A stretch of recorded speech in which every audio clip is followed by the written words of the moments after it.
Om Namo Bhagavate Vasudevaya. Om Namo Bhagavate Vasudevaya. Om Namo Bhagavate Vasudevaya.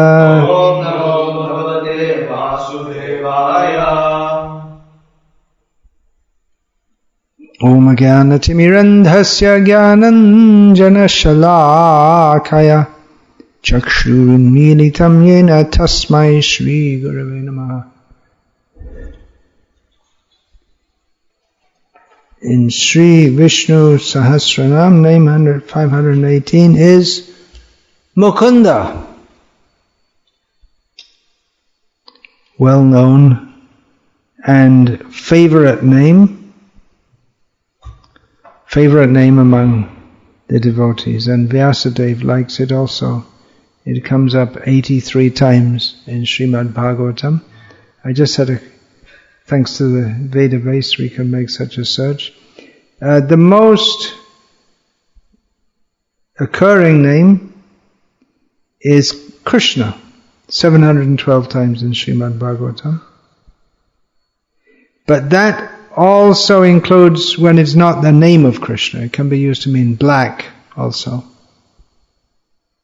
But mostly it's referring to the Supreme Lord.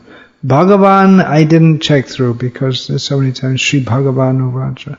It's introductory. The next name, by far the biggest, is Hari, 502 occurrences.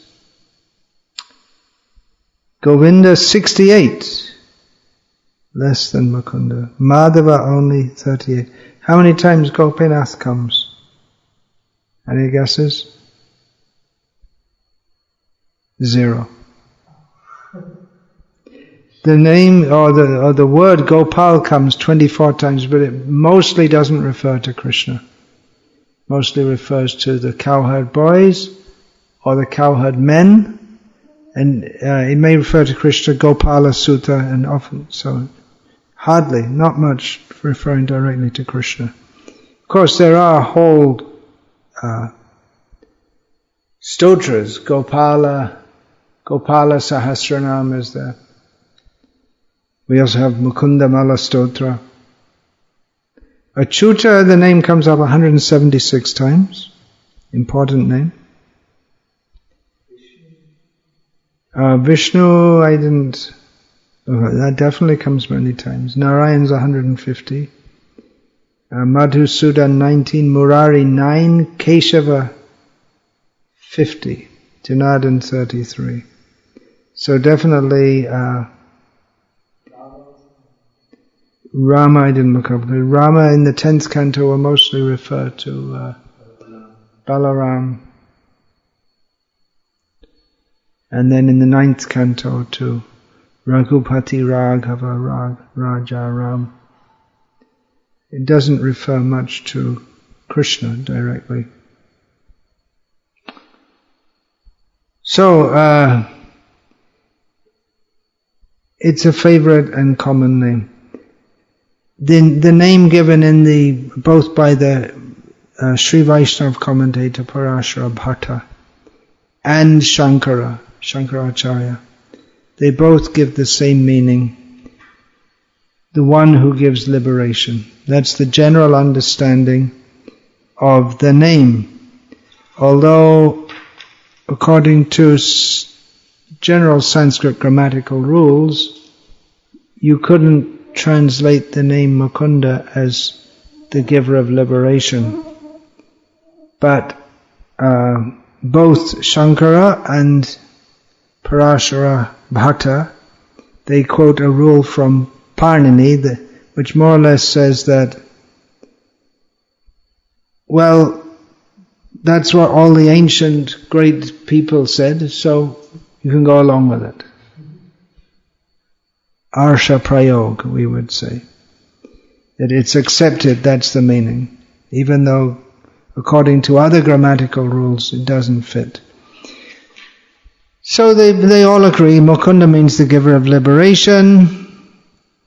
Of course, between the Vaishnavas and the followers of Shankara, there's a lot of difference in the understanding of what liberation means. But one thing we'll find in all the Vedantic sampradayas, or Vedantists we can say, it's in Sanskrit English hybrid word, Vedantin would be the Sanskrit word, is that they all presume liberation is the highest goal. Atato Brahma Jignasa begins the Vedanta Sutra. And the last one is Shabdad Nivritti. That one gets liberation by hearing all this. That's one interpretation. 3 times said. So they're very concerned with liberation, attaining to the status of Brahman. What is that status? There's much difference, but they all the Vaishnava Sampradayas emphasize it, not Chaitanya Mahaprabhu's Sampradaya. They don't give so much, they don't give importance so much on liberation, which means, well, that means the name Mukundah, then it doesn't have so much importance. Well, it is very important for the devotees, most of the devotees, not so much followers of Chaitanya Mahaprabhu. Of course, the Vaishnavas, Sri Vaishnavas and others, they want liberation for the purpose of serving the Lord. Their idea is mukti means one attains the position of kainkarya, direct service to the Lord. But still they emphasize a lot. He gives mukti, he releases us from this. Chaitanya Mahaprabhu also says, Ainanda tanaja kinkarang patitam vam shame bhavam badhau kripaya tava pada pankaja stita dhuli sadrishan vichintiya. Release me from this horrible existence in this material world. I'm your eternal servant. I forgot that. Place me as one of the atoms in the dust of your lotus feet. And of course Chaitanya Mahaprabhu in the same Shikshashtaka gives us Nadhanam na janam na sundarim kavitam va jagadisha kameye mama janmane janmanishvare bhavatad bhakti rahaitukitwai. What do I want from you? I'm subordinate to you, you're superior to me, I'm coming to you, I'm asking something. What is that? Nothing material. No money, wealth, fame, followers, nothing of the sort.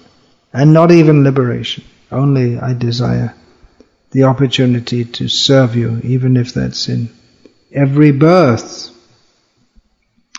So Chaitanya Mahaprabhu, he gave this concept, which we can find if we read Bhagavatam with Chaitanya Mahaprabhu's understanding.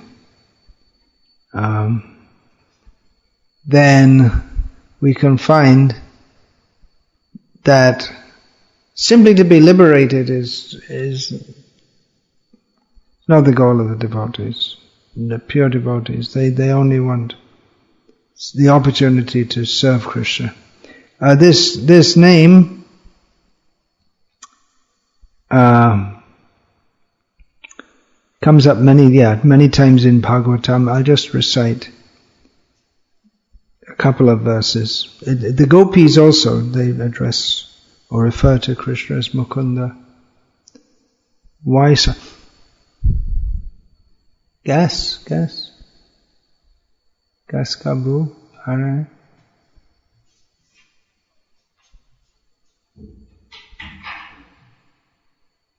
Why so is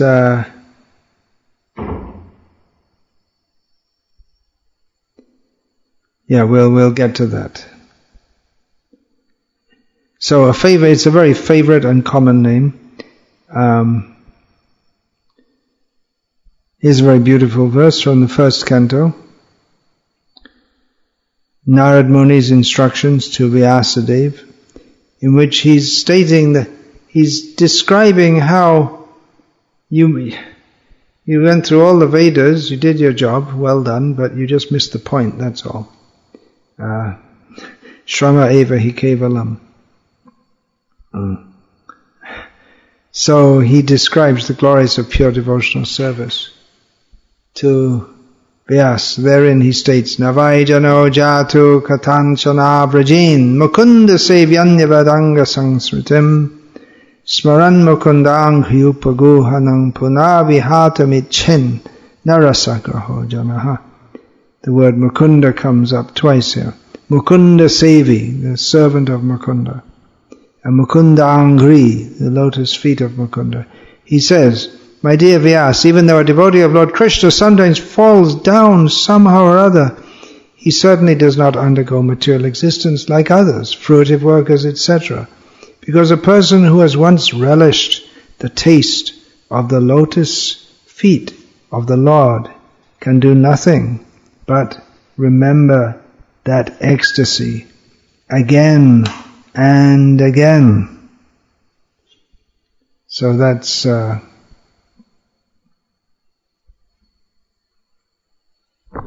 one verse from Bhagavatam.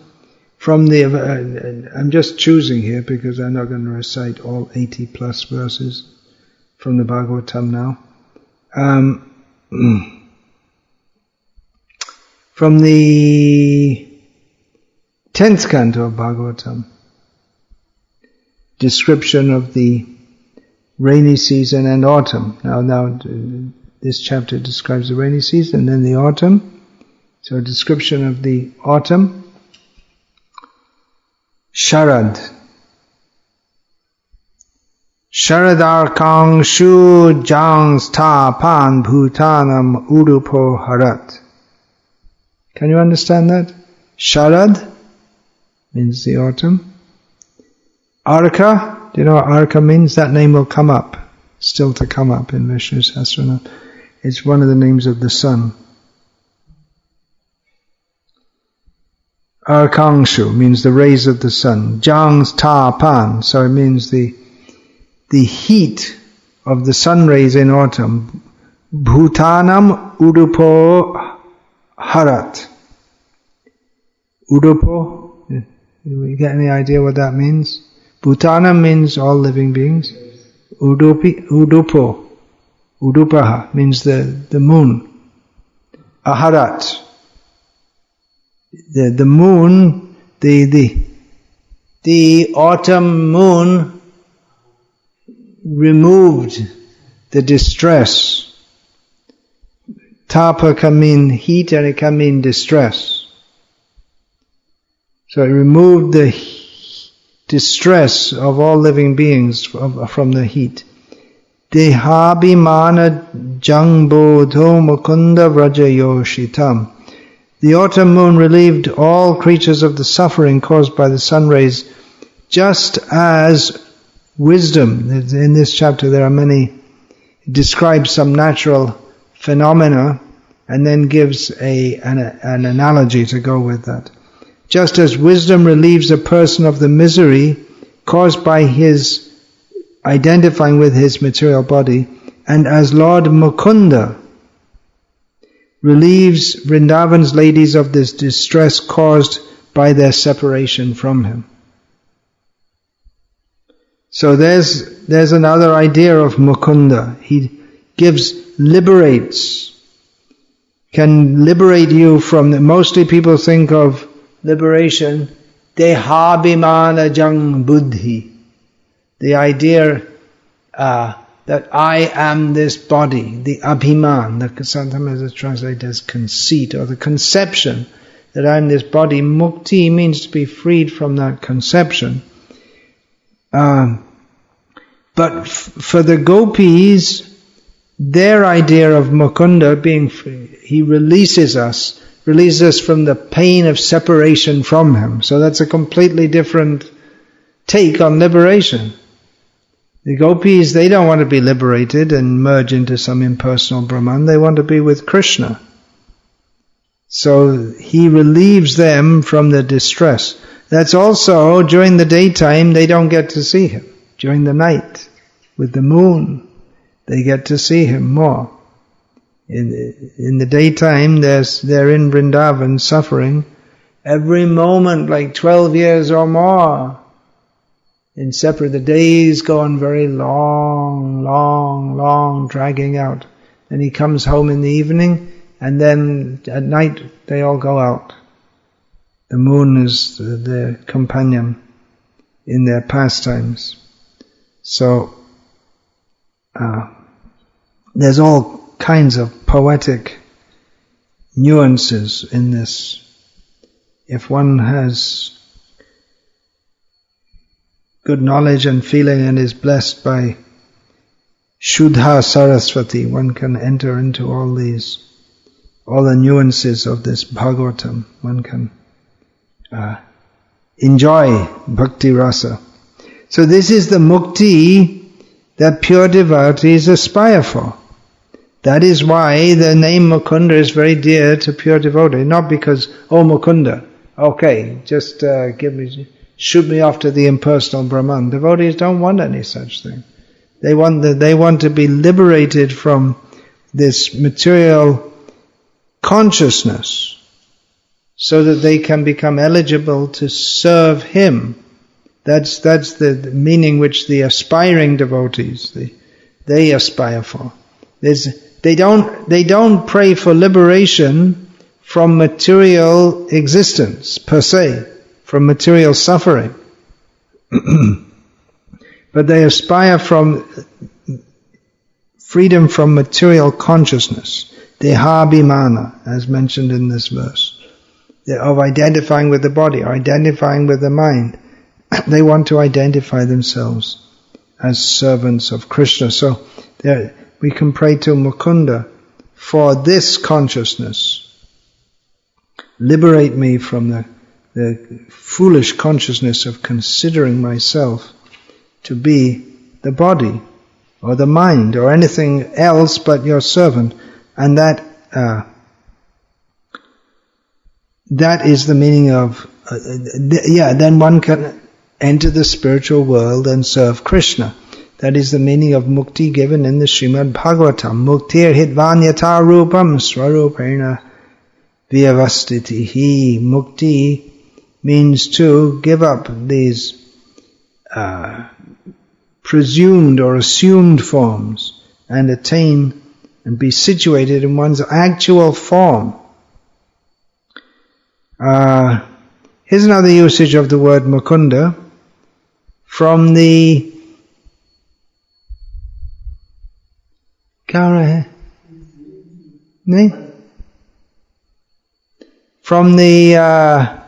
description of Aghasura. Krishna delivered the residents of Vrindavan from the dangers of so many demons, and from so many different demons, from forest fire, from rain. But the biggest trouble, the greatest distress they had was any moment they had separation from Him, including for the gopis blinking their eyes. That was considered as reason enough to say that Brahma doesn't know what he's doing. So, described there when Krishna killed Aghasura by entering into his mouth and blocking up his breathing function by expanding his body. Even though the demon expanded his body, Krishna expanded more. So when the demon's life air had passed away, through the hole in the top of his head, at a yogi's departure, through the Brahmarandra, Krishna glanced over the dead calves and cowherd boys and brought them back to life. Krishna did this more than once. They got killed by drinking the water of the Yamuna. He brought them back to life. Then Mukundah came out from the demon's mouth with his friends and the calves. So he's called Mukundah.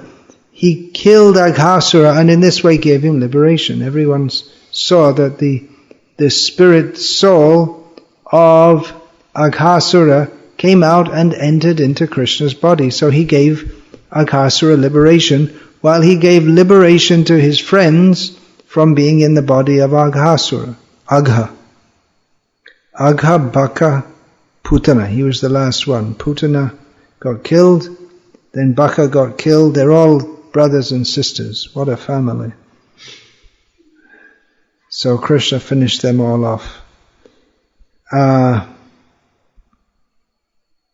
Chaitanya Mahaprabhu taught Krishna Vishayak Prem Param Purushartha Jar Age Tunatulla Chari Purushartha. The Chari Purushartha, the four goals of life. Dharma, Artha, Kama, Moksha. Chaitanya Mahaprabhu says that love focused on Krishna is the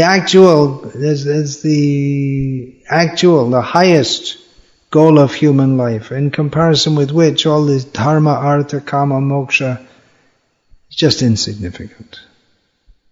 Which is quite a remarkable statement, seeing as all the Vedas appear to be aiming at either or a combination of dharma, artha, karma, or moksha. So these four things, Srimad Bhagavatam begins, Kaitava dharma projhita atra. Herein, in the Srimad Bhagavatam, cheating religion is rejected. In the beginning of Sri Chaitanya Charitamrita, Srila Krishnadas Kaviraj Goswami describes that what is this cheating religion? He didn't actually have in mind Sai Baba's, doesn't even make it on the radar. It's just so ridiculous. But he's talking about dharma, artha, kama and moksha. That religious processes which are meant to be practicing dharma for the sake of getting artha or kama or moksha. He refers to that as cheating religion. He describes that's the cheating religion that Vyasadeva has in mind. And he states, Taramode mokha bancha kaitav pradhan. Among all these kinds of cheating, the desire for liberation is the worst, or the chief one. Jaha hoite Krishna bhakti hoy antardhan, because it makes the Krishna bhakti vanish. So what happened to Mukundah? He's giving liberation, but the followers of Chaitanya Mahaprabhu consider that to be cheating. So Krishna, he can give liberation, but that's not really his greatest, that's not really what he wants. In the Bhagavatam we find Narad Muni describes to Yudhishthira, Rajan Pati Guru Alang Bhavatang Yadu Nam Daivang Priyakula Pati Kvachaking Karobaha Astvevang Anga Bhagavan Vajatang Mukundo Mukting Dadati Karhichit Smana Bhakti Yogam. He says, Rajan, oh my dear king, this person, no, it's Shukadev to Parikshit. Shukadev to Parikshit. That's what they call it. It's a similar thing that Narad said to Yudhishthira, that the Supreme Person Mukunda is the maintainer of all the members of the Pandavas and the Yadu dynasty. Bhavatam, all of you, and Yadunam, the Yadu dynasty. He's the Pati.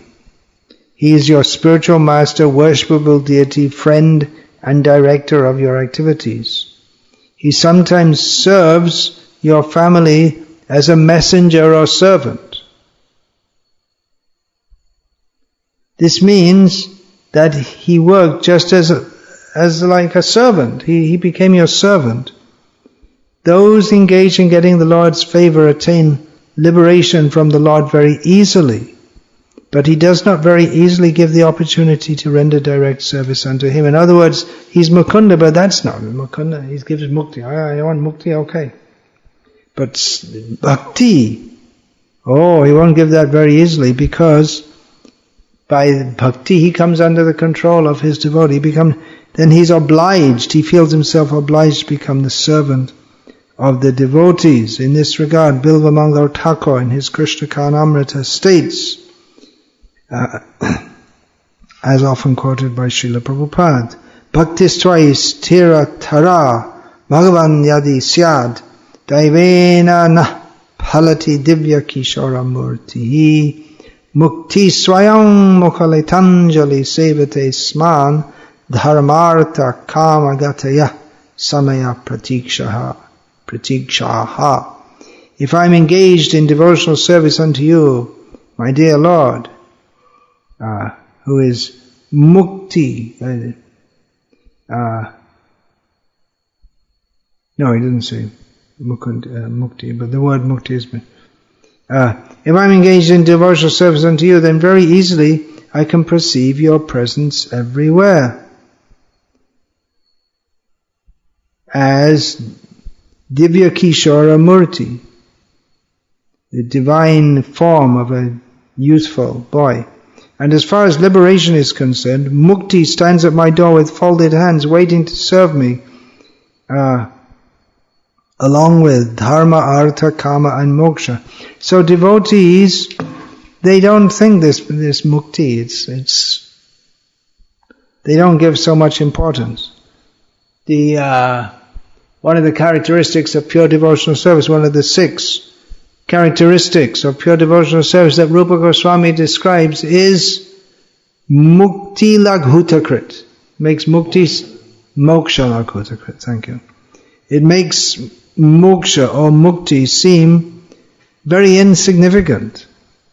What this Mukti that people are trying for so hard, Krishna can give very easily, but he doesn't give bhakti very easily. It makes it in comparison with, and this verse is cited, Rajapatir Guru Alang Bhavatang Yadunam, these and Bhaktistvai Stiratara, these are cited by Rupa Goswami to show that in comparison with bhakti, moksha, mukti, it's nothing, it's very insignificant, very unimportant. Now,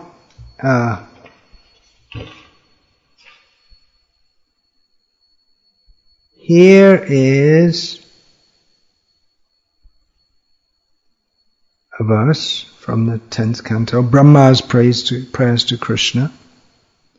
After Brahma thought, I made a fool of myself by trying to show my mystic power, by stealing the boys and calves, and then, Krishna's mystic power is so much greater than mine. He reproduced them all.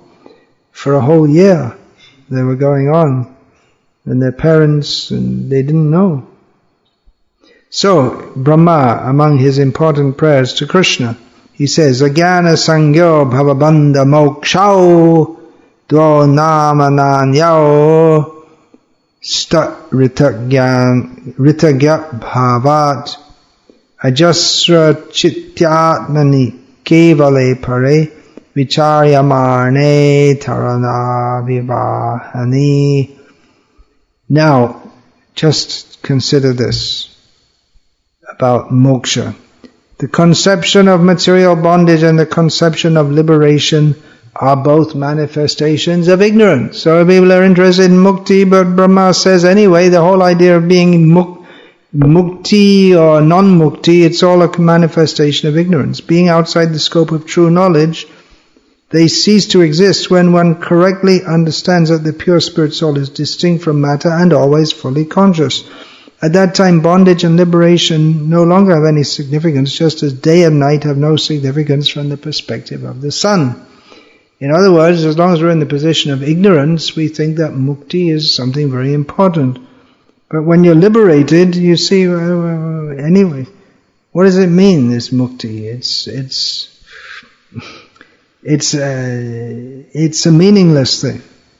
That's why a devotee can be apparently in material existence, but he's not in material existence because he's always liberated. Just as the sun is always shining brightly, and those who are under the cloud, for them they think, oh, cloud, oh, we can't see the sun because of the cloud, but the cloud is very insignificant in relationship to the sun.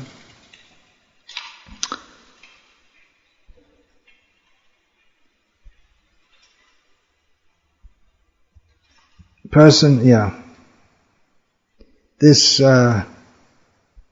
liberated state is described in the Bhagavatam by Kapila Dev. The worship of Krishna in the mode of goodness, those who want to worship Krishna in the mode of goodness, in order to get free from karma nihara, that means the fog of karma. Karma nihara mudisha parasmin va tadarpanam yajed yashtavyam iti va pritag bhava satvikaha. When a devotee worships the Supreme Personality of Godhead and offers the results of his activities, in order to free himself from the inebrieties of fruitive activities, his devotion is in the mode of goodness, and he's a pritag bhava. He's not really doing it for Krishna's sake. So even one is worshipping Krishna with the idea of getting free from material bondage. It may be sattvic, but it's not pure devotion. Pure devotion is described by Kapila Dev. Mad guna shruti matrina mai sarva guhashe manogati ravichinna yatha gangam bhasom buddhao lakshanam bhakti yogasya nirgunasya hiudahritam ahaityogavya vahita ya bhakti purushotame. The manifestation of unadulterated devotional service is exhibited when one's mind is at once attracted to hearing the transcendental name and qualities of the Supreme Personality of Godhead, who is residing in everyone's heart. Just as the water of the Ganga flows naturally down toward the ocean, such devotional ecstasy, uninterrupted by any material condition, flows toward the Supreme Lord. So in Shuddha Sattva, there's not even any mention of mukti. It's just one's attracted to Krishna. And mukti, it's not even considered. That's for the persons who are worshipping Krishna in the mode of goodness. So this mukti is a major important point. It could be talked about for years and lifetimes. In fact, bahunam janmanamante jnanavang mang prabhadyate. It's talked about for lifetimes and lifetimes and lifetimes, and they don't get it until they surrender to Mukundah. But those who have actually surrendered to Mukundah, they don't think it's very important. They don't give any particular importance to that kind of. They want the mukti of being freed from separation from Krishna. Therefore, the Gauriya commentator, Baladev Vidyabhushan, he gives a completely different meaning of the name Mukundah, interpretation. He gives the understanding that mukti means his face is as beautiful as a kunda flower. His smiling face is as beautiful as a kunda flower. If you don't know what a kunda flower looks like, there it is. There's a photo of a kunda, which you've all seen, those of you who are living in India. So that's a different meaning.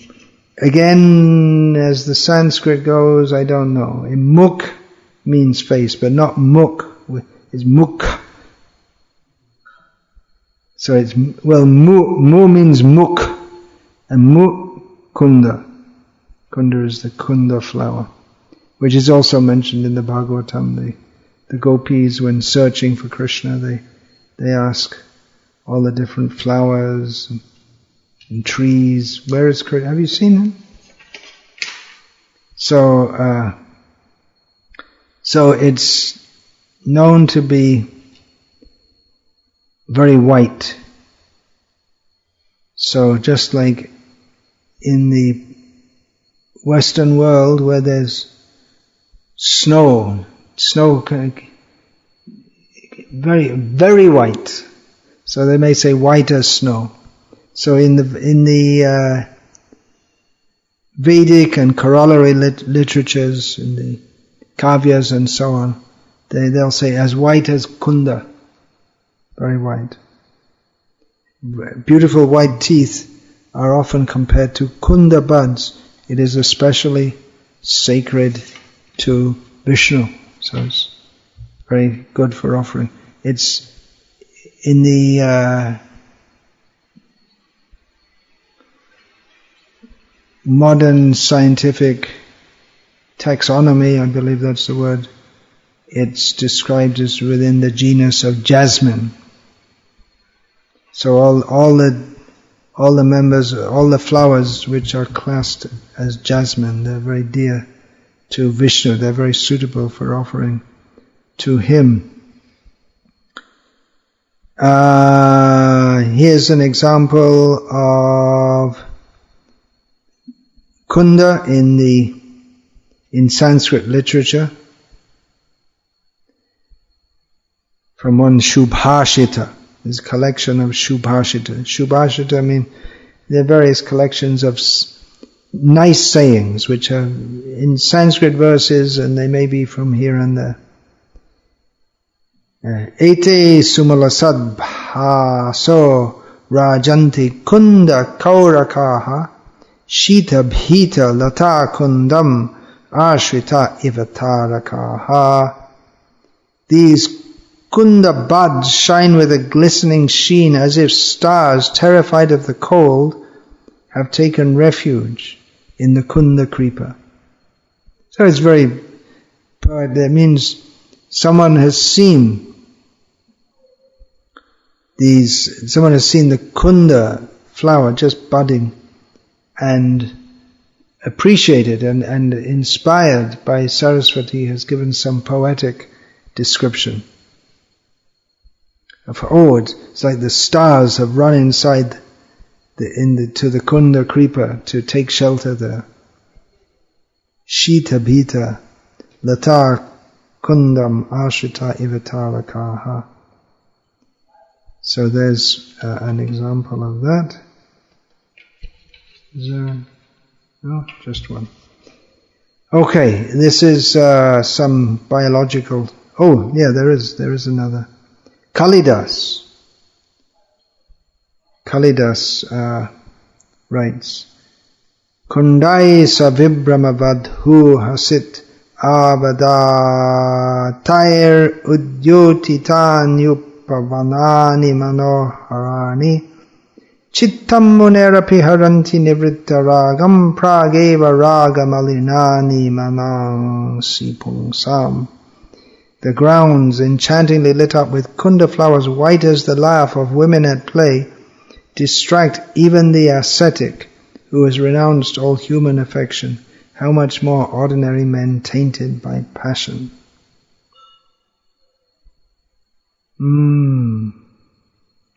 Okay, some biological katha.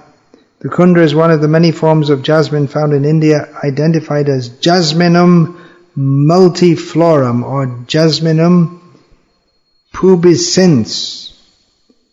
It is a creeper with small white flowers, proverbially white along with other favorites of poets like the moon and snow.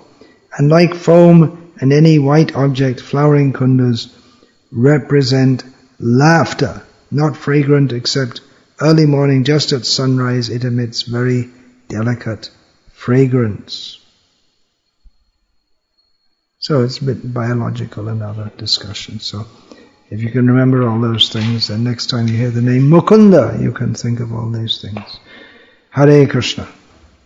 Bolo Hari Hari Mukunda Murari.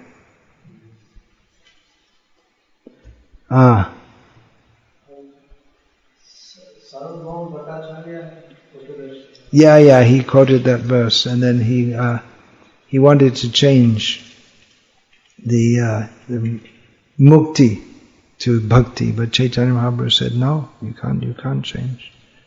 What's that verse?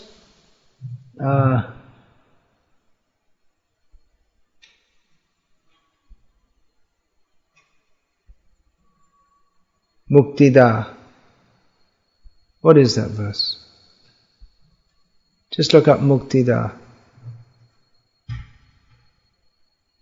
What's the question anyway? Chaitanya Maharaj said you can't change the verse. Vyasadeva wrote it like that for a particular purpose. Yeah, should be one word. Muktida. Muktida, Muktidata, the giver of liberation. It's a well-known verse somehow. It didn't trigger in my mind the first line. Something to go in the Vidavali. No.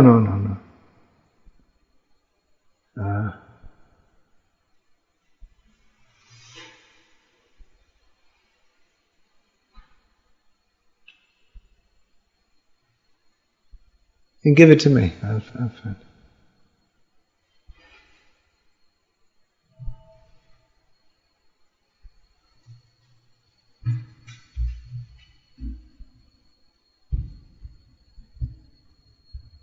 Oh, it comes in Sri Chaitanya Charita. It comes in the Bhagavatam also. Why can't you find it?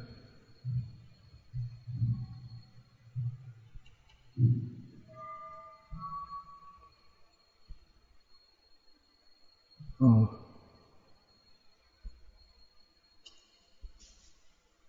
Still 0?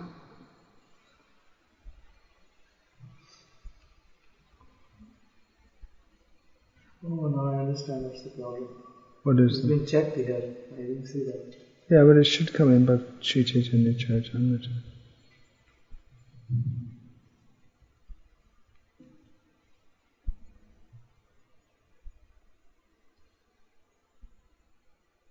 I've got too many.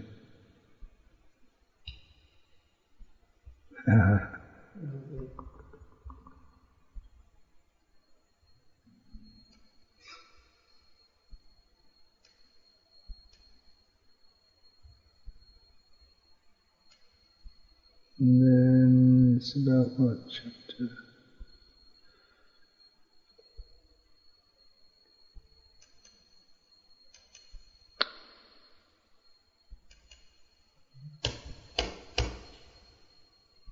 Yeah, that should be. Okay.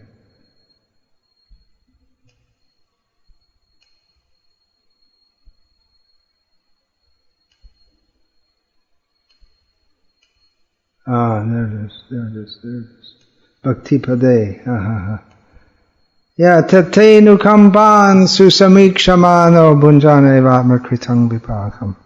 Rigvar gvapu bhyavidadhan namaste. Jo jiveta yo mukti pade sadaya bhak.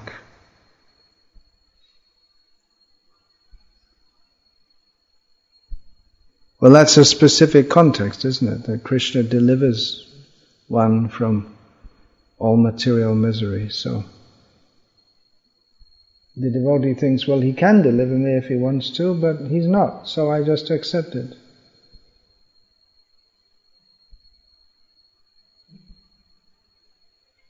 Another thing that I wanted to ask is that even Kama and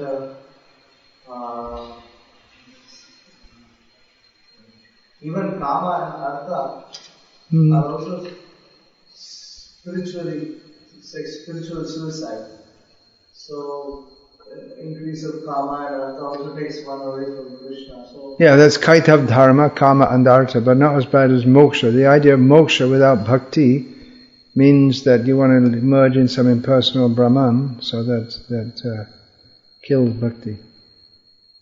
But if you have karma, you can pray to Krishna for that, to fulfill your desire. If you ask Mukundah for liberation, he can give.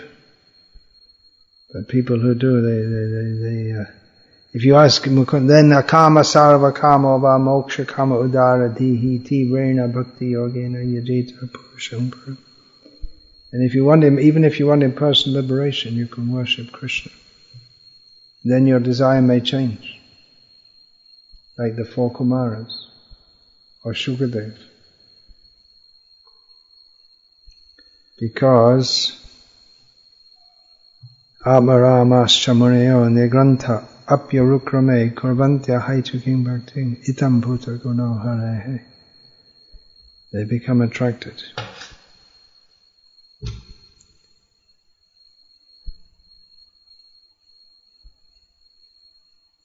Why did Shukadev undertake the study of such a massive work as the Srimad Bhagavatam when he was already liberated? That's the answer.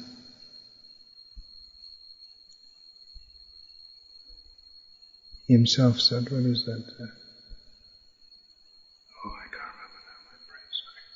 It's never in good order. Even though I was liberated, Adhitavan Dvaparado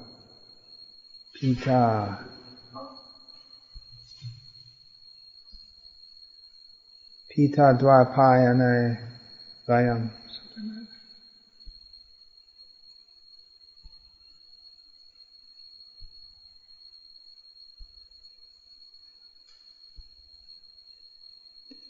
that. Adhitavan,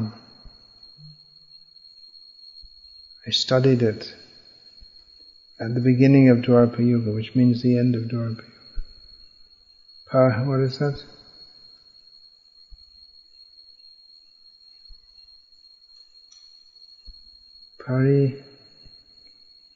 Pari something Naragonye.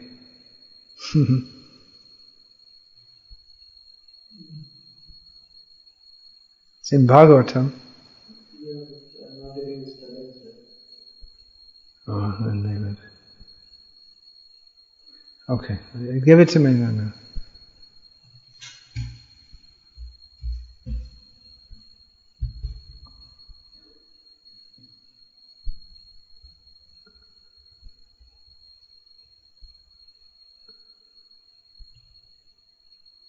Parinishtita Naragonye Uttamastoka Leelaya Grihita Chetaraja Se Akyanam Yat Adhitavan. I was situated perfectly in transcendence, yet I was still attracted by the delineation of the pastimes of the Lord, who is described by enlightened verses. That's why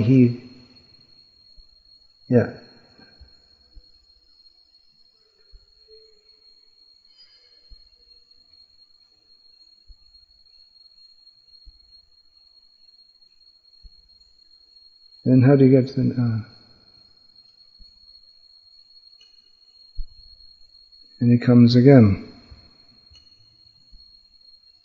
Oh, now it's coming up in the Madhyalena.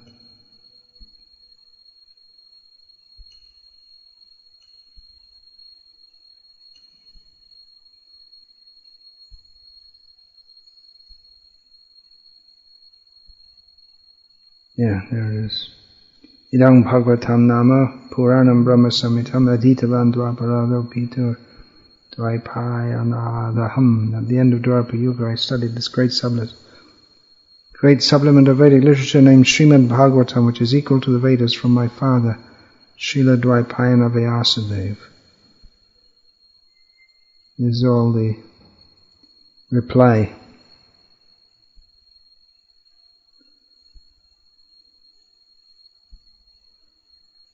Why? Why did he study? Why did he study so many things when he's already liberated?